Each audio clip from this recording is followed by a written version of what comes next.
Peace, y'all. It's your boy Zulu King Street, man. 47, man. Hey, y'all hit that like button, man. Sub if you ain't sub. Hey, I seen a video, man. Hassan Campbell was exposing Fat Joe for sleeping with a 15-year-old girl. Say he bought a Mercedes Benz, and he was always sleeping with this young girl, like picking her up and taking her with him on flights or whatever. And it don't surprise me, bro. You know what I'm saying? It don't surprise me. I know he said Fat Joe was trying to meet up with Hocus and a couple other cats to try to get the interview that he was gonna do with TA. I guess it was his ghostwriter is the one that's saying the story. His ghostwriter is the one that came out and said, yeah, Fat Joe used to send me out there to recruit younger girls, because he was a young buck back then. Not Fat Joe, his ghostwriter was a young buck, and he was sending shit out there to go get some young girls and shit like that. So the dude speaking out against him on Fat Joe for whatever reason. There's a lot of people that speak out on Fat Joe, you know what I'm saying? And they all got the same similar story of how, how he did them dirty, and, Fat Joe always comes back and he tries to explain his side and how things go and stuff like that. I know Charlie Rock LD, rest in peace. He came out and was saying a whole bunch of stuff, and, it's a lot of things.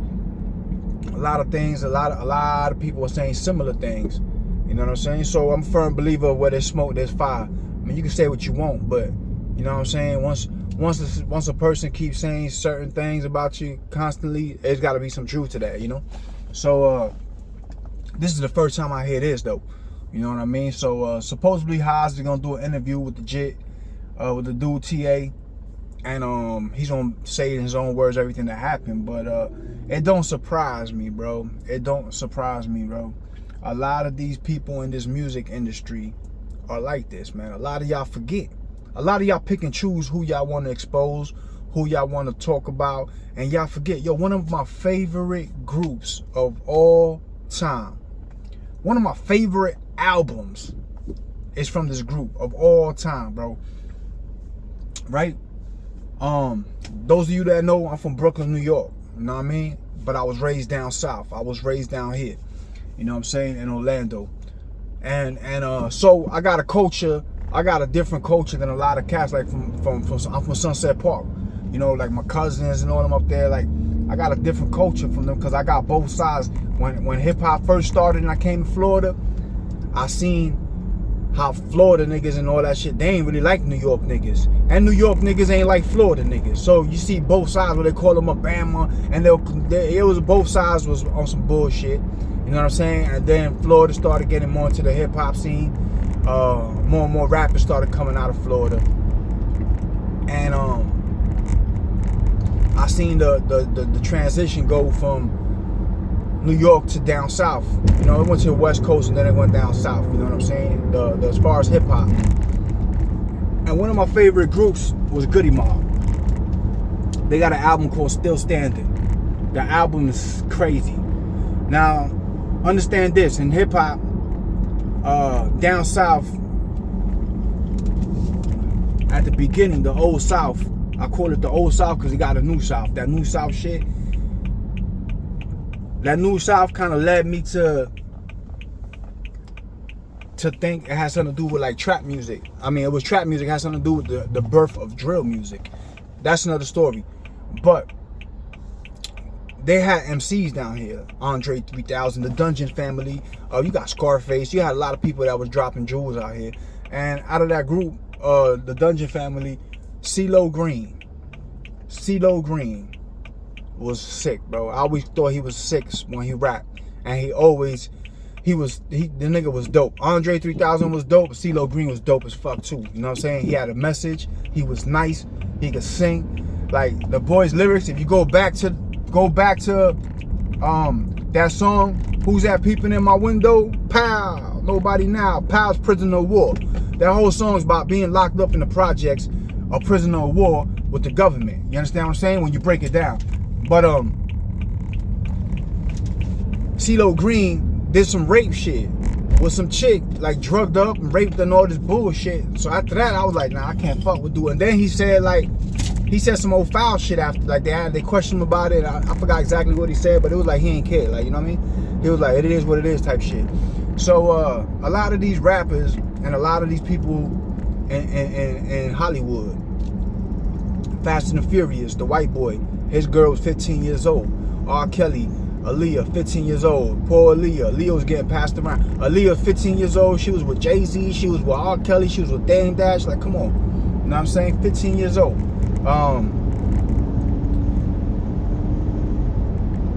What was I saying? Oh, yeah, the white boy from over there, he married even Elvis. You go back to Elvis. I think his wife was like 14 when he got with her.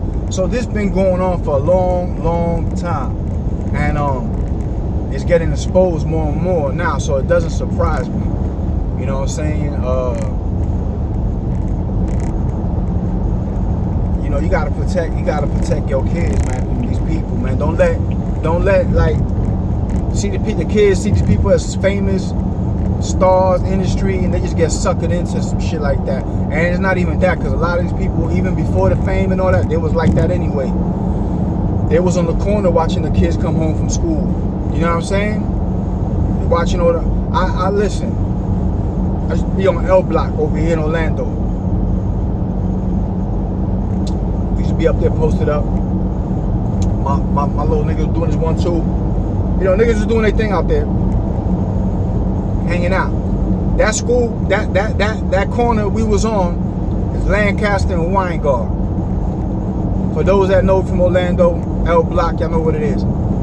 That school, that corner got 3 schools within a perimeter and like 2 churches within less than a mile. You know what I'm saying? It's just right there. You got a high school, middle school, and an elementary school. So when the high school would let out and all that, we'd be outside doing our thing. You see the whole streets is flooded with kids. But you'll see some niggas that will be on the corner that be looking at these young ass girls, and they be like, oh, and they be trying to flirt with them. Like they be trying to flirt with these little girls that got book bags on and shit, bro. You know what I'm saying? Trying to flirt with them and talk to them all cute and talk to them all this and that, and they were like, yeah, I'll hit that. You know what I mean? Yeah, shorty look like she grown, bro, and this and that and all that type of shit, bro. So, you know, there's people like that all over the hood, all over everywhere.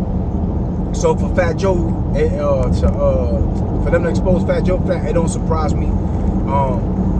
Also, you know, you got to look at all the people that were Zulus that stood quiet. And Fat Joe was one of them. Fat Joe was saying that Hassan Campbell is trying to ruin hip-hop by exposing Africa Bambaataa. So Fat Joe would rather keep it a secret, is what he's saying. Instead of going after Africa Bambaataa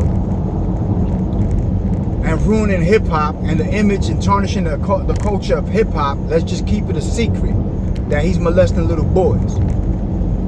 So that's the thumbs up from Fat Joe that's okay. So nah, it don't surprise me. KRS-One with the thumbs up that it's okay. Nah, it don't surprise me. All these people that was Zulus, Ice-T, all y'all cats, bro, that was Zulus, and y'all know Bam, and the rumors been going around. Listen, when I first became a Zulu, right, I got a homie named Keith from the Bronx. Me and him was in prison together. We was in Taylor CI, King Peligroso, right, from the BX. He was from the Tiger tribe out there. So, me and him got tight. We ended up being cool when we got out. If you watching, Keith, show what's up, boy.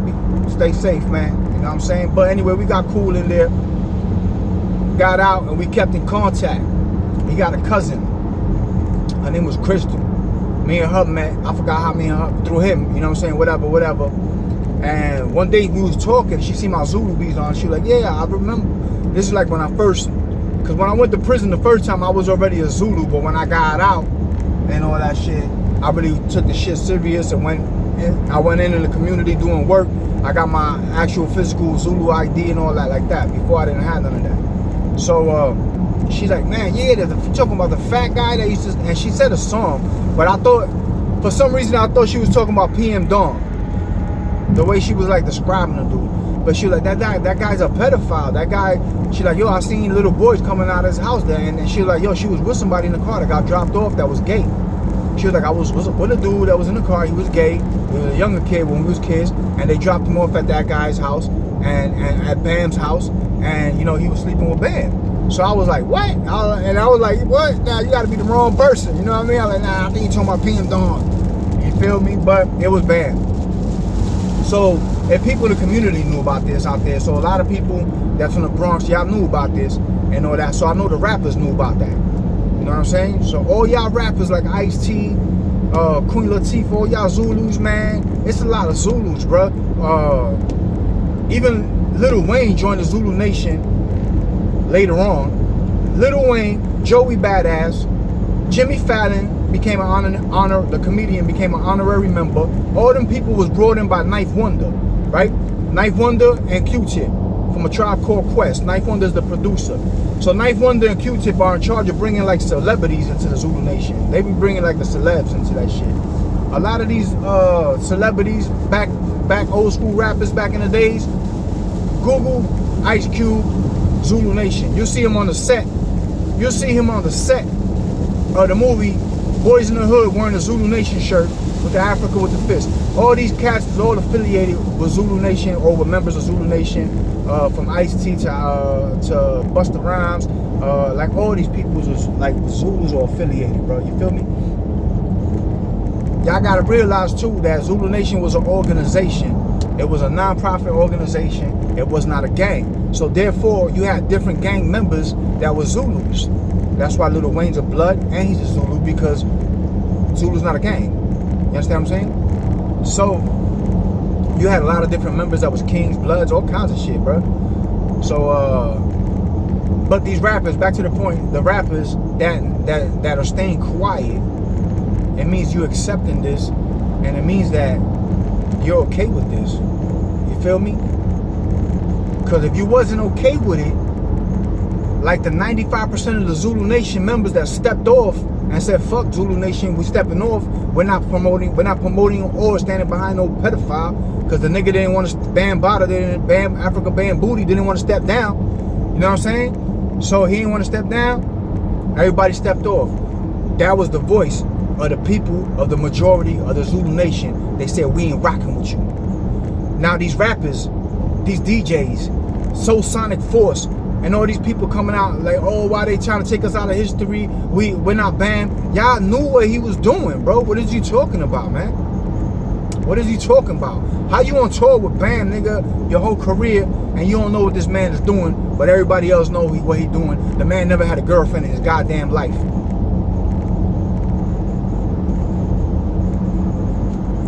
So the silence is acceptance.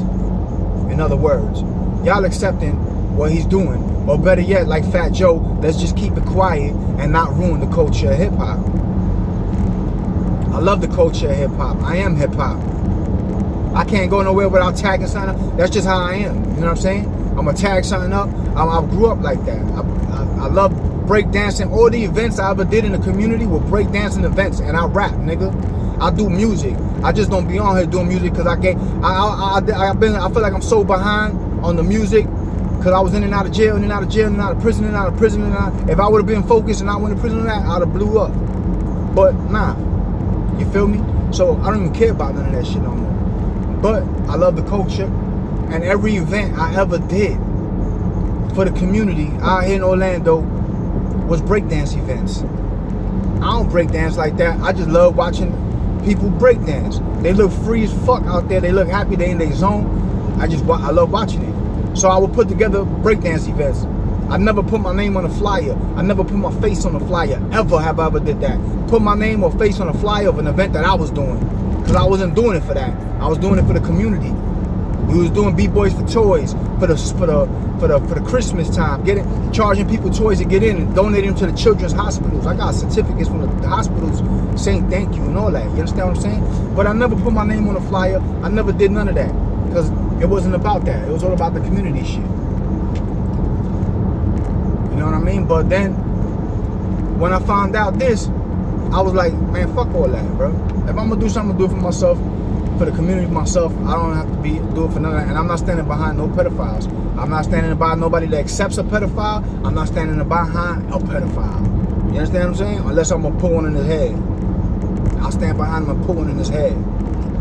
So listen, the whole thing is this. All you rappers, all you DJs, a lot of people are scared of the Zulu Nation. The Zulu Nation was strong. Don't get it twisted. The Zulu Nation was strong. 400 chapters, over 400 chapters worldwide, and a whole bunch of hitters. Now the whole thing is this.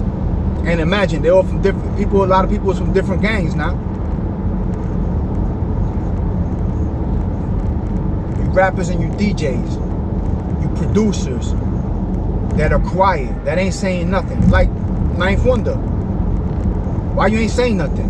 You brought Lil Wayne, you brought Joey Badass, Jimmy Fallon, and somebody else I can't remember. You just brought them in, let's say 6-7 years ago, to the Zulu Nation. Why you ain't saying nothing about Bam? Why Q-Tip ain't saying nothing about Bam? Even though I know Q-Tip's Rainbow Gang, you can't tell me he ain't. Was he touched by Bam? Because I heard rumors. Being in Zulu Nation, you hear shit. So listen, y'all not saying nothing, y'all accepting it. Or you gonna try to hide it like Fat Joe did. You know what I mean? So shout out to Hassan, man, for exposing that shit. TA, actually. TA's the one that's exposed it, which is Fat Joe's ghostwriter. Used to be down with the Terror Squad. And he's told Hassan that, and they got an interview coming out with that. And you know what I'm saying? Shout out to him for that, man. Because a lot of people trying to keep this quiet and tuck it under the rug, and that's not how this rocks, bro. This is our kids, bro. This is our children. If you don't care about your kids and your children, then damn, nigga, I know you don't care about me. You know what I'm saying? I know y'all ain't for me. You ain't for the people. If you don't care about your own children and your own kids, you hang around a pedophile. Is that important, that lifestyle? Because to me, I give all that up. I don't even be around that. You heard? You know what I'm saying? So shout out to TA for coming out and exposing that on Fat Joe. Like, it's allegedly. I can't say that it's yeah or no, it's allegedly, but you know, they saying Fat Joe was banging a 15-year-old girl. You know what I'm saying? Buying her cars and taking them with her on flights. And he was like 30-something. You know what I mean? So I'm pretty sure there's a lot of rappers finna get exposed for that. A lot of y'all finna get exposed on that. You know what I mean? And it's good. Good for y'all asses. You know what I'm saying? So, man, y'all watch y'all children, man, and especially if they're into the music scene and they want to be a rapper and they want to be, you know, educate them on this type of situation, man. And let me know what you think in the comments, man. It's your boy Zulu King Street Fame 47. Y'all know what it is. We all gas, no crazy. If you ain't gonna be good, be safe. You heard?